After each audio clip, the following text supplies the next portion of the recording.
राधे राधे। आप सभी को हम गणेश सिंह ठाकुर। आज हम बात करेंगे हिंदुओं पे हो रहे अत्याचारों की।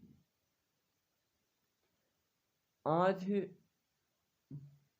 जितने भी वेब सीरीज आ रहे हैं, चाहे वो आश्रम हो, ओ माय गॉड हो मूवी हो, या पीके मूवी हो, तांडव वेब सीरीज हो, हर एक में हिंदुओं को,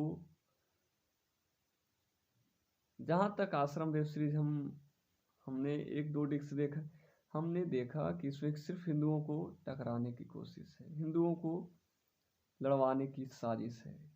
चाहे वो तांडव भी हो, तांडव तो हमने देखा नहीं, लेकिन शायद इसी पे बनाया गया है जिसमें हिंदुओं को लड़वा दिया जाए। लेकिन भगवान ने गीता में कहा है, ब्राह्मण क्षत्रिय विषाम शूद्रा नाम च परम तप कर्वाणि प्रविभक्तानि स्वभाव प्रभ वैरगुणा। 18वां अध्याय 41वां श्लोक। कहते हैं भगवान श्री कृष्ण, ब्राह्मण क्षत्रिय वैश्य और शूद्र सब अपने स्वभाव कर्मों के वजह से उत्पन्न गुणों के आधार पे विभक्त किए गए। भगवान स्वयं आकर भी इस कोई जाति या विशेष के आधार पे विभक्त नहीं किया गया था, कर्म के स्वभाव के द्वारा ही विभक्त किए गए थे। जब भगवान श्री कृष्ण आए तब भी इन्होंने ऐसा नहीं मिटाने की कोशिश की।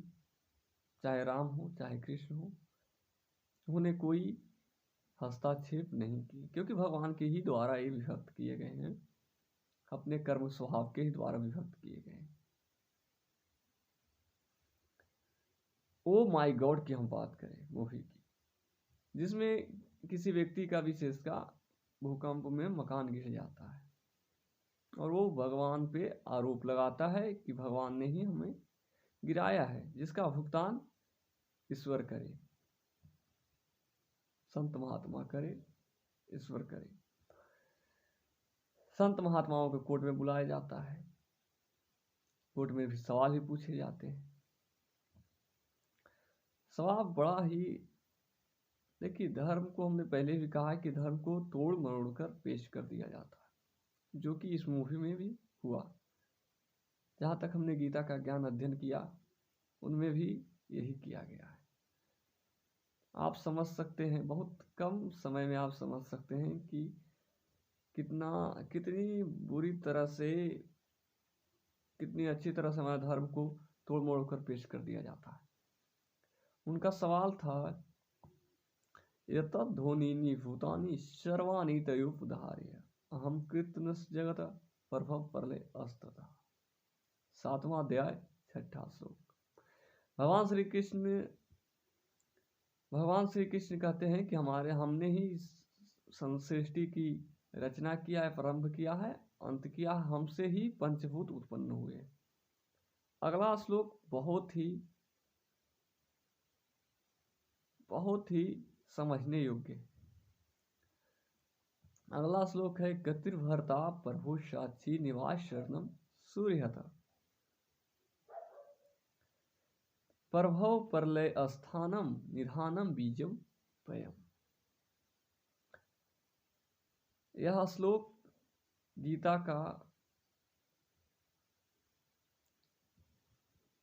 गीता में 9वां अध्याय 18वां श्लोक है गीता का। इसमें भगवान कहते हैं, हमने ही जीव का भरण पोषण करते हैं, हमारे द्वारा ही किया जाता है, और हम ही इस सृष्टि की रचना किया है, हम ही अंत करते हैं, प्रलय भी हम ही करते हैं। यह सब का जिम्मेदारी वह स्वयं भगवान श्री कृष्ण लेते हैं। लेकिन इस मूवी में उन्होंने प्रलय पे तो फोकस किया, लेकिन आरंभ पे नहीं किया गया। हमारे भारत के संविधान में भी ये चीज लागू है। ये अगर पिता के द्वारा भूमि खरीदी जा चुकी है या खरीदे हो, तो बेचने में बेटे का, पुत्र का कोई अधिकार नहीं है कि उसे रोक सके। तो यहाँ पर तो क्लियर हो चुका है कि हमने ही आरंभ किया है, मतलब वो उन्होंने आरंभ किया तो उन्होंने विनाश कर दिया, उनके पे तो कोई अधिकार नहीं ना। उन्होंने कहा पंचभूत हमसे ही उत्पन्न हुए। जब उन्हीं पंच, आपको समझ में आ सकता है कि पंचभूत के ही द्वारा सारी सृष्टि की रचना हुई, पंचभूत से कोई अलग नहीं। जब पंचभूत की ही रचना भगवान श्री कृष्ण ने किए हैं तो उनपे क्या किसी का अधिकार? हम लोग भी तो पंचभूत से ही बने हुए हैं, तो हमारा क्या है फिर? ये सब चीज तो पंचभूत से ही बना हुआ, सारी सृष्टि तो पंचभूत से ही बना हुआ। तो हमने क्या बनाया जो हमने इन पे हक अदा कर दिया कि हमारी है? तुम्हारी कहाँ है भाई? ये सब तो प्रभु की ही है, वो सब भगवान की ही है। भगवान तो स्वयं कहते हमने प्रारंभ किया, तो जब भगवान ने ही प्रारंभ किया है तो तुम्हारी कहाँ है? कहाँ से लाए हो ये तो बता दो। किसी भी साधु संतों को कोर्ट में खड़ा करके डुप्लीकेट मूर्ख मत बना, हिंदुओं को मूर्ख बनाना बंद करो। और बता दे, ऐसे समझे एक कोई बच्चा था, पढ़ता लिखता तो था नहीं, एडमिशन तो हो गया,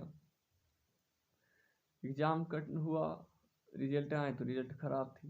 रिजल्ट खराब होने की वजह से उसने FIR दर्ज करवा दी थाने में। कोर्ट में आए, प्रिंसिपल साहब आए, जज साहब आए, वकील भी आए।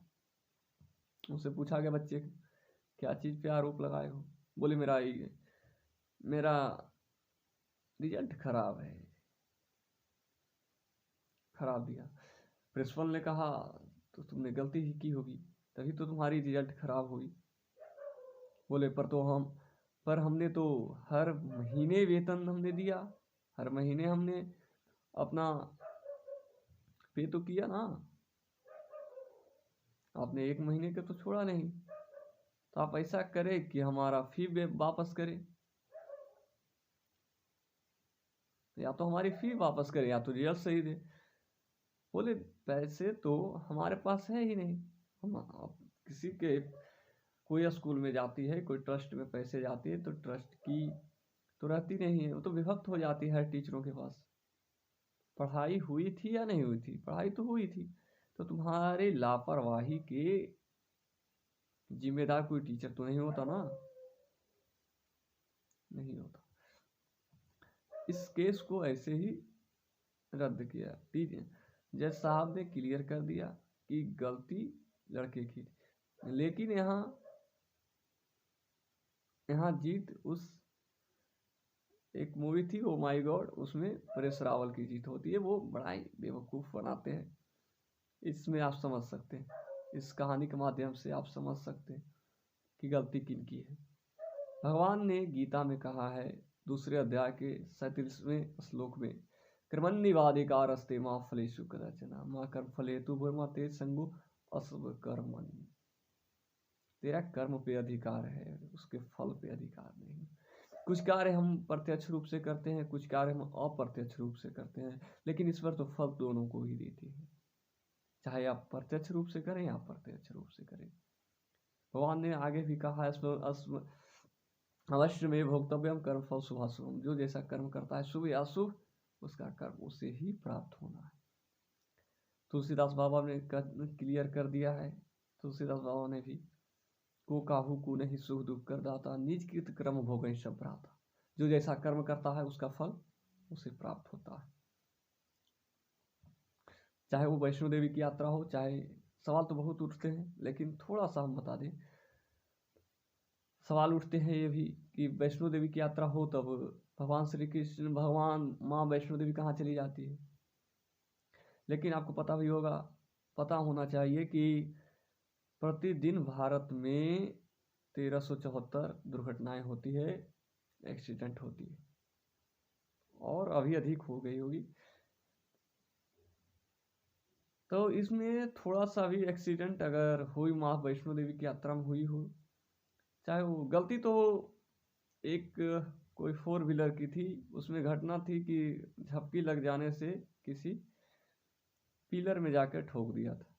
एक हेलीकॉप्टर की घटना थी जिसमें पक्षी आ जाने के कारण घटना हुई। लेकिन दोषारोपण तो हम ईश्वर पे ही करते हैं, जो कि गलत हो। आज जितनी भी जाति है बहुत ही रफली तरह से चलाते हैं, हम लोग देखते हैं कभी कभी हम तो बड़ी रफली तरह से वो लोग लेके जाते हैं। देखिए, माँ वैष्णो देवी की यात्रा हो या बाबा बैजनाथ की यात्रा हो, कहीं की यात्रा हो, थोड़ा श्रद्धा होनी चाहिए, भक्ति होनी चाहिए। कोई घूमने के लिए आप नहीं जा रहे हैं, टहलने के लिए आप नहीं जा रहे, तो उनका ध्यान रख, तो ये सब ध्यान रखने की आवश्यकता है। भगवान ने कहा है, सवाल तो बहुत सारे हैं, लेकिन भगवान ने कहा है कि भगवान श्री कृष्ण ने, नमे विदुः सुरगणा प्रभम न महर्षि अहमाद्रिहि देवानां महर्षि नाम च सर्वश। गीता में 10वां अध्याय के दूसरे श्लोक में भगवान ने कहा है, गीता में, हमारी लीला को स्वयं देवता लोग भी नहीं जानते, महर्षि भी नहीं जानते, तो हम लोगों की क्या औकात है जो हम ईश्वर को जान सके। आज बहुत सारे लोग कहते हैं ईश्वर नहीं है, ईश्वर नहीं है। एक व्यक्ति ने कहा ईश्वर है तो दिखाओ। हमने कहा चाय बनानी आती है? बोले जी आती है। हमने कहा चाय बना कर लाओ, चाय बना कर लाया। बोले चीनी डाली है? बोले जी डाली। हमने कहा दिखाओ। फिर बोले चीनी दिखा कैसे सकते हैं, आप तो चेक कर सकते हैं ना, टेस्ट है, टेस्ट से ही पता चलेगी ना, देख कर ही थोड़ा पता, देख कर तो नहीं पता चलेगी ना कि चीनी डाली हुई है। चाय के कण-कण में चीनी व्याप्त है। हमने भी कहा सृष्टि के कण-कण में भी ईश्वर व्याप्त हैं, लेकिन देखने का यह विषय नहीं है, अनुभव का विषय है, जो आप खुद अनुभव कर सकते हैं। भगवान गीता में ही कहा है 7वें अध्याय के 25वें श्लोक में, नाहम प्रकाश सर्वस्य योग माया विवृता मूढ़ो याम नाभि जानाति लोको माम जम्बया। माया के द्वारा हम खुद को हम प्रत्यक्ष रूप से नहीं, अप्रत्यक्ष रूप से छिपा लेते हैं। माया के द्वारा हम खुद को छिपा लेते हैं, जिसमें मूढ़ लोग व्यक्ति, जैसे हम राम को समझते हैं, ये लोग राम क्या है, बोलो मानव है। कृष्ण कौन है? मानव है। माँ सती ने भी यही समझा था कि ये मानव है। हुआ क्या? जीवन गंवानी पड़ी माता, शिव से दूर होना पड़ा। हकीकत यही है कि जब जब हम ईश्वर पर संदेह करते हैं, तब तो यही जीवन नहीं, आगे भी जीवन 84 लाख की जीवन हम खुद बर्बाद कर लेते हैं। इसमें राम और कृष्ण से कोई संदेह करने का विषय ही नहीं है। जब आप भक्ति करेंगे तो अनुभव तो होगा ही। राधे राधे, हम फिर मिलेंगे।